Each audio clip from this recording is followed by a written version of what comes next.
We've got some very important announcements we're going to give you this afternoon. As many Nevadans are aware, the state continues to make great strides in this historic and complex immunization effort that we are undertaking.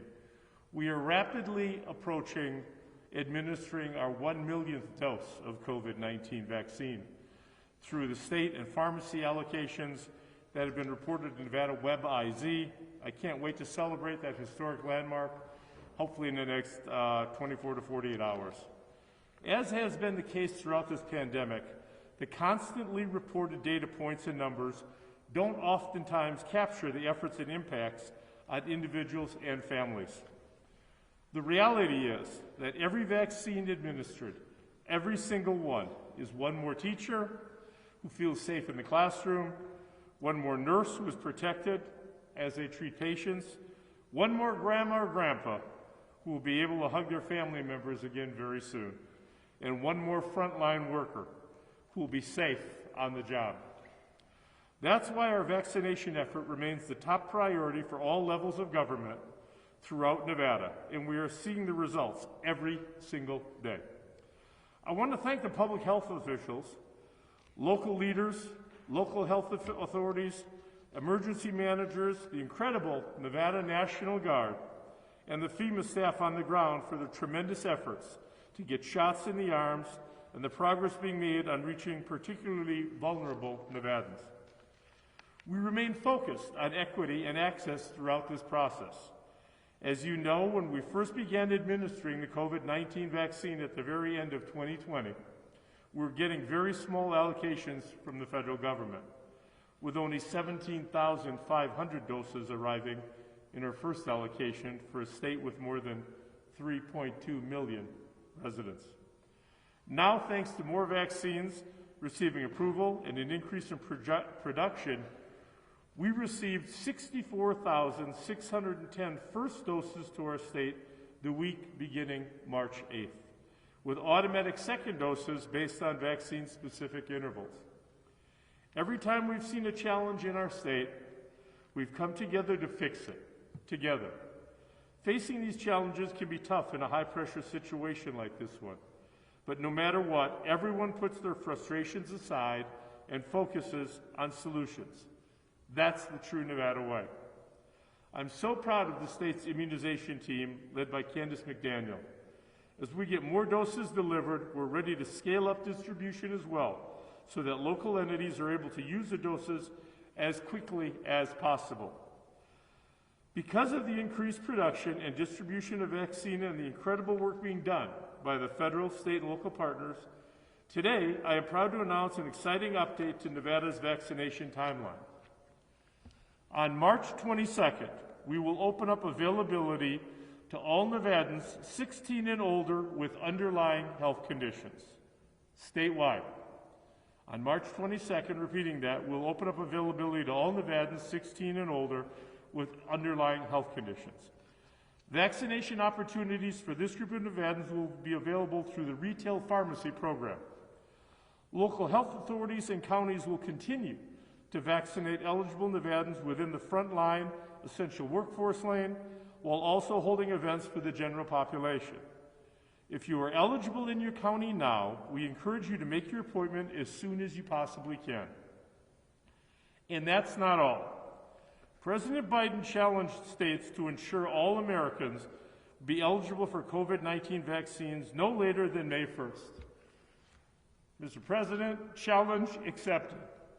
Beginning on April 5th, all Nevadans 16 and older will be eligible to schedule vaccination appointments statewide. April 5th, all Nevadans will be eligible to schedule vaccination appointments. I want to be clear, opening up the state to eligibility on April 5th does not mean that every Nevadan will be able to make an appointment and get a vaccine on April 5th. Availability of vaccines and appointments will still be dependent on the allocation of doses we receive from the federal government.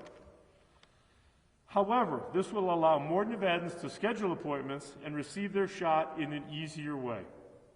By opening up eligibility to all Nevadans 16 and older on April 5th means that families, friends, and coworkers can seek this opportunity together which will help address access and hesitancy. The state team is working with our local partners to ensure we're putting as many doses as possible into arms every single day. We know more funding for this type of work is on the way from the federal government thanks to the American Rescue Plan, and we will continue to scale up these efforts as funding comes into our state. And while we open up eligibility, we will also use every resource we have, including any federal support, to scale up efforts to reach every community and remove barriers to access for our most vulnerable and highest risk of severe illness, people due to COVID-19. For many of these populations, we know we need to meet them where they are at. We have started to see this approach result in success in many of our communities, and we look forward to expanding these efforts to every corner of our state. This vaccination campaign is essential to getting our country and state back to normal so that we can all hug our families, continue getting Nevadans back to work to go to restaurants, send our kids to school, play sports, and get together again. And as always, mask up, practice safe social distancing, and wash your hands frequently. The end is in sight. Nevada, we can do this. We can do this together. As many Nevadans know, I got my COVID-19 vaccine last week. We got the Janssen, or the Johnson & Johnson vaccine as it's called, with frontline grocery store workers in Las Vegas. It was incredibly important to the state of Nevada to ensure that frontline workers, especially those in grocery stores or those who work in the food service and hospitality industry, the backbone of our economy, were prioritized for the COVID-19 vaccine. These are folks who cannot work from home and have been going to work every day since this pandemic started, serving all of us. I've said it before, and I want to repeat it here again today. Nevada will be the safest place to have a convention or come and visit. It will be safe for the tourists and business travelers. It will be safe for employees, and it will be safe for their families. We are intent on making Nevada the safest, healthiest place to come and vacation or have your next convention. Trishelle, the pharmacist who administered my vaccine, was just incredible. I am so thankful for Trishelle and so many others across the state who are helping with vaccine distribution and administration. That includes pharmacists, doctors, nurses, volunteers, the Nevada National Guard, FEMA, and so many more Nevadans that have done their part. For me, the immunization process was easy and painless. And I mean it was painless. And I encourage all Nevadans to make their appointment when they're eligible, whether that is now or in April. Whenever you can get an appointment and you're eligible, please make your appointment and take the vaccine. In the coming days and weeks, we will have more information available on exactly where and how to access the vaccine when the time comes. As always, we encourage Nevadans to visit nvcovidfighter.org for the latest information. Nevadans can also call the state hotline at 1-800-401-0946 for more help. Before I take some questions, I want to express my deep gratitude for the state team, including Candace McDaniel, Shannon Bennett, and Carissa Loper for helping create our COVID-19 immunization playbook. We wouldn't be where we're at without their daily work on this part. This playbook helped us get to this point in our process and has been the guidebook throughout this historic undertaking. We had to make our own playbook because this has never been done before on anywhere near this scale. Up to this point, when vaccines were only available in limited quantities, we had to follow a science-based, equitable process to prioritize doses. That playbook helped us do that. I am incredibly grateful for their work every day. In April, with allocations greatly increased, we were able to set aside the prioritization portion of the playbook, but many aspects of the playbook will remain in place.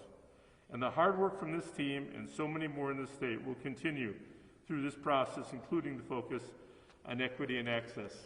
And as I came in, I told you I toured the health lab with Dr. Pandori this afternoon. And I want to give a special shout out to the health lab and Dr. Pandori and his staff for the incredible work they have been doing for over a year now to get us through this vaccine. From the original making our own test kits to handling these tests and the work they continue to do in determining variants as we move forward. They have been true leaders in this space, and we thank them for that. Thank you for being here today. I'll now be able to take some questions, and I think Candace is going to join me if there's any specific vaccine questions for her. Thank you, everyone. If you don't mind putting the mic over here so folks at home can hear the questions. Any questions?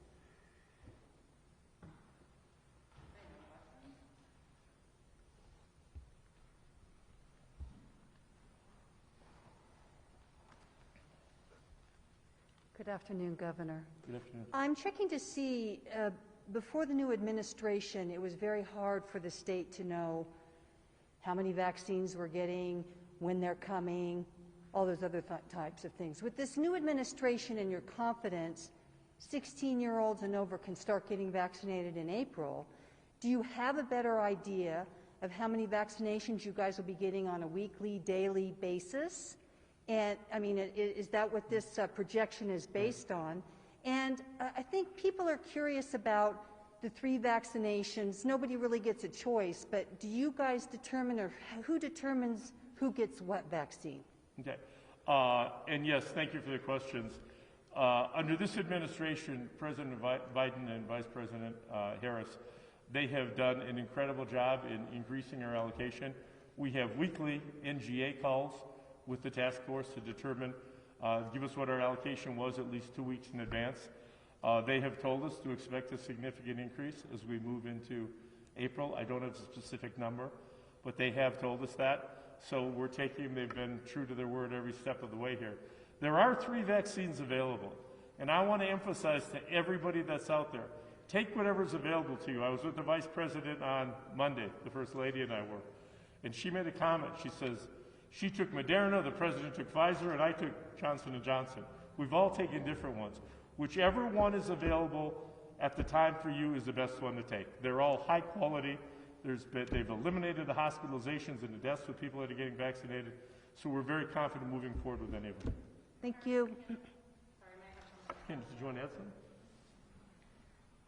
So thank you, Candace McDaniel, thank you for the question. In terms of which product is at which site, we are very much supporting a lot of transparency with our partners. So hopefully moving forward, we'll be able, in the appointment process, to the actual product will be known. Thank you. Thank you. So other states, Arizona and some other states around the country, most states actually, have taken a more tiered approach in their plans for the age eligibility, say, 55 to 64 or 45 to 54. Why is Nevada making it such a kind of jumping full bore into that larger age range? Well, we have got, as of today, we have initiated vaccines with better than 25% of our eligible population. So we're making incredible inroads into the vaccine distribution. There's been some hesitancy, and you get people in an older age group that somebody younger is taking them, and then they're not eligible to get the vaccine. And what we've done is opened up the appointments effective April 5th for everybody that wants to get it. You might have to wait to get an appointment, but you get on the phone, you get on a computer and visit the website, call the phone number, and you will be eligible to get a vaccine at that time.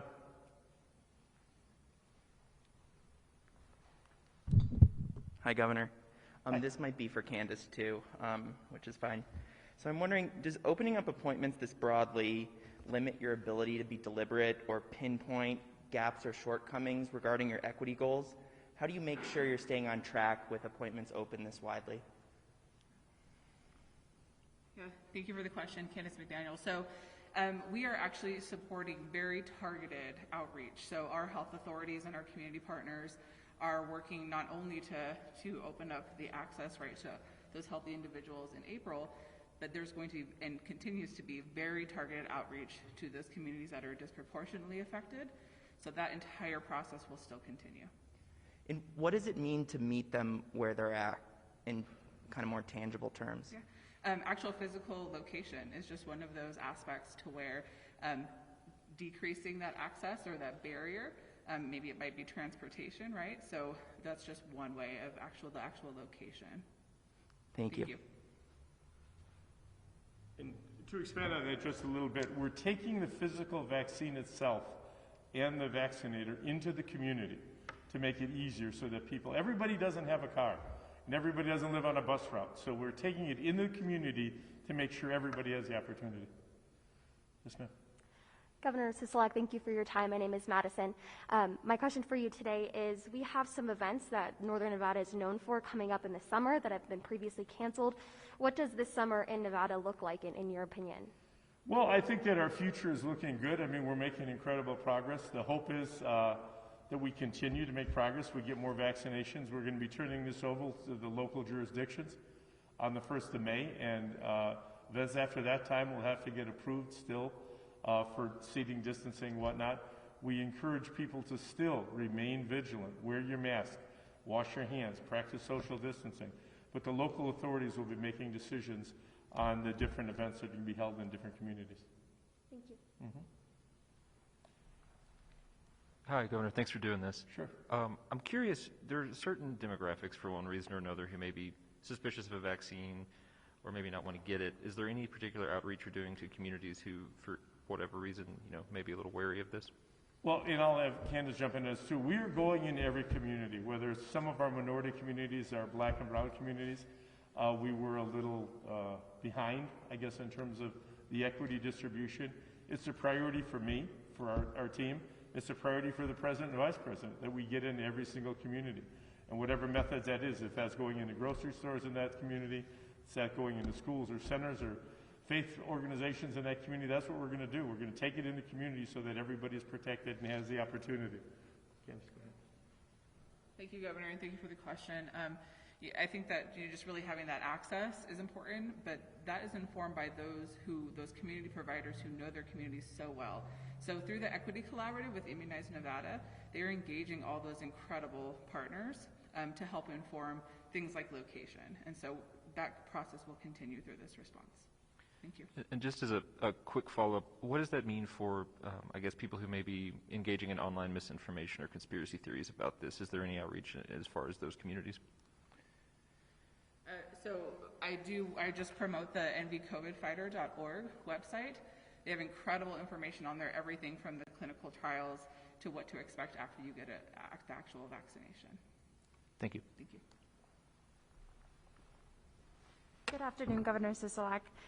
So I'm just wondering about the eviction moratorium. As of now, is there a plan to extend it past the end of the month, or at least until the backlog of rental assistance is cleared? Right, I appreciate that. We are working, and today I want to focus on COVID and the restrictions and the vaccines. We are working with our local partners, with the judicial branch, to determine how to handle. I've got a lot of options on the table right now. We're working night and day to come up with a plan for that, and we should see something in the future. Thank you. Thank you. Go back to Colton, and then if anyone else has a second question, and then we'll wrap up. Hey, Governor, I'm not sure if you saw Las Vegas Mayor Carolyn Goodman's comments today, where she kind of reflecting on the kind of a full year under the emergency order, said it's basically your directives have been tantamount to tyranny, and saying that some of the data she's citing, or the data she's saying, doesn't support the closures that you kind of pushed for. What's your response to that? Well, I've relied since the beginning, since day one of the COVID pandemic, on the scientific data that we had at the time to make the decisions that I made on closing businesses, closing schools. They have not been easy decisions, but the one thing that I will stick to, and every night, every morning when I get on my knees and I say my prayers, I pray for the people that we've lost to COVID-19. And I pray for the people that we are going to lose to COVID-19. It's been my priority to protect the health and well-being of every resident of the state of Nevada. Businesses will come back. The economy will come back. You're seeing it right now. It's coming back, and it's coming back strong. But in the meantime, we've protected people as best we possibly can, because that's my priority. And the one thing that won't change is the economy will come back. That store is going to come back. But that kitchen chair, when you have Easter dinner or Thanksgiving dinner that's empty because you lost a loved one to COVID, that person's not coming back. So that's been my priority, and that's what I pray about every day.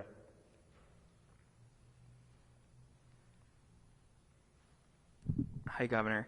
And again, this might be for Candace, so I apologize. Is there a numerical figure? Yeah. Is there a numerical figure or a rough estimate of how many more people this makes eligible between now and April 5th? So can you subtract out the workforce groups, 65 and et cetera? Right. That's a great question, and especially when you look towards the future, right? I think what's difficult at this point is the individuals, when you just look at the state of Nevada, who have underlying health conditions, that amount of people is duplicative in the occupational lanes. We just don't have a really great, massive database to sort of help us through those things. So we work really hard to try to project and provide those data to our counties, but I think that's something that we're still going to work on and look forward to. How do you know you can do this if it's that difficult to know how many more people are being made eligible? So we have watched what's happened through the occupational groups, right? So we measure our allocation, and then in terms of hesitancy, provide the education. So it's been our experience, since the beginning, since that first week in December, of the response that we're getting. I think what's also really promising is having more of that Johnson product come, right? So the end of March, beginning of April will be a significant increase, in the allocation we expect. Thanks. Thank you. It looks like Colton may have one or two more, Governor, if you want to take them. You guys can let Colton just monopolize this, huh? Go ahead, man. So during some of the early rollouts and even during the kind of recent weeks, there's been complaints about people not being able to sign up for the vaccine or not being able to easily access the vaccine appointments. Given that there's going to be a kind of a significant surge in the number of people who are going to be looking for that, what's the state's plan in terms of making that, making those availabilities or those appointments easier to come by or easier to schedule? Right, and the biggest obstacle we're still facing is obviously a shortage of vaccines. Right now, we have a lot more people want a vaccine than we have vaccines for. As weeks and months go by, we're getting more and more vaccines and more people have been vaccinated, so it'll become easier. It is difficult to get an appointment. I appreciate that, and we made the playbook, we made the list with the lanes of people.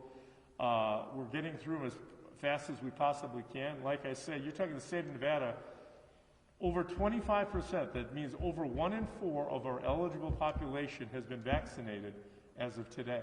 That's a lot of people that we've gotten through, and we're going to continue every day, and people are going to have to get online, make the phone calls, and show up for your appointments. And a shout out to our county and local partners that are handling these appointments, that they're doing a great job in terms of we've improved on the people not showing up for appointment situation, and no vaccines are going to waste. They've gone above and beyond to get those needles in people's arms, and they continue to do it. Are there plans for more websites or additional ways for people to access those availability appointments? Well, I don't know if you want to get into the appointments and the. Thank you, Governor.